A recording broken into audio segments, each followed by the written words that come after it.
how do we define that whole boundary between what's true and is hallucinations? This is what I will say about that. Yeah. I would say that if their behavior in their everyday life is such that they're having trouble getting out of bed, or they can get out of bed but they're not able to feed themselves, or they're not able to get to a job and keep a job, they're having relationship problems, they're not able to make sense in some kind of organized fashion in their life, they're having problems whether they're having hallucinations or not. So that's a sign like, hey, and then they come to you and say, I see this energy, and they're not able to get out of bed and be functional. That would be a sort of red flag. That's an indicator that there are functional problems occurring. Right. And the other thing is, if a person is using drugs, right. you know, obviously, so far most people are very honest with me about if they're on something. And versus when they're not on something. Okay, well, you know, I took something. That's really why this was happening. Psychotropic drugs. And the other thing is, a person could be, as you say, crazy isn't really a psychological word. That's more of a social word. But a person could have a very powerful psychic ability, but also have emotional and mental problems. Right, and that's... So how do you differentiate the two? I think that's a big question in the field you're coming. So go ahead, please. Well, you know, I don't even at this point think it's that important to determine, okay, is this a hallucination or not? It's what is that person doing with it? You know, how are they behaving?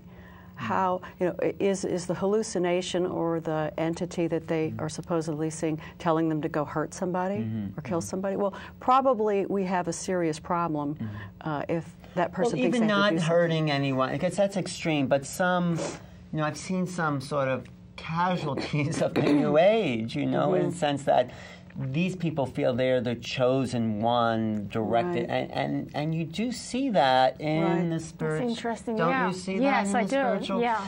And that's like, you know, you might be the chosen, but so is a lot of people. And some people, I guess, what do they call grandeur, illusions of grandeur? Delusions of grandeur. And that's a big psychological kind of box.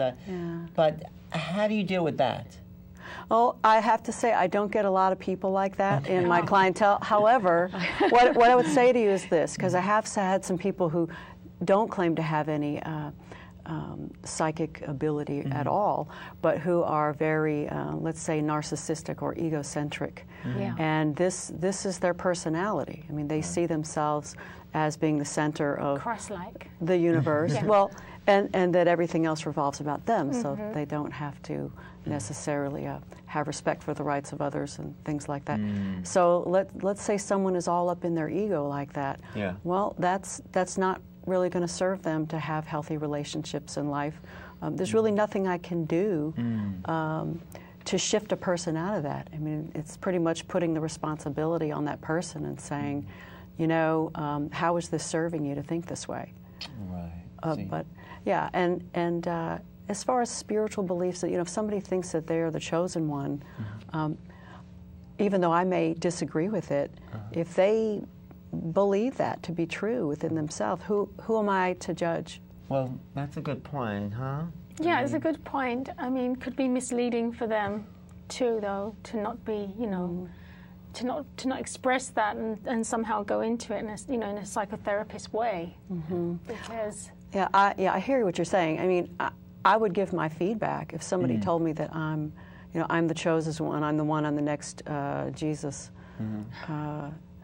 I would say, well, we all, my understanding is that we all carry the divine light within us, so we're all a slice of God, if you will. Absolutely. We each are.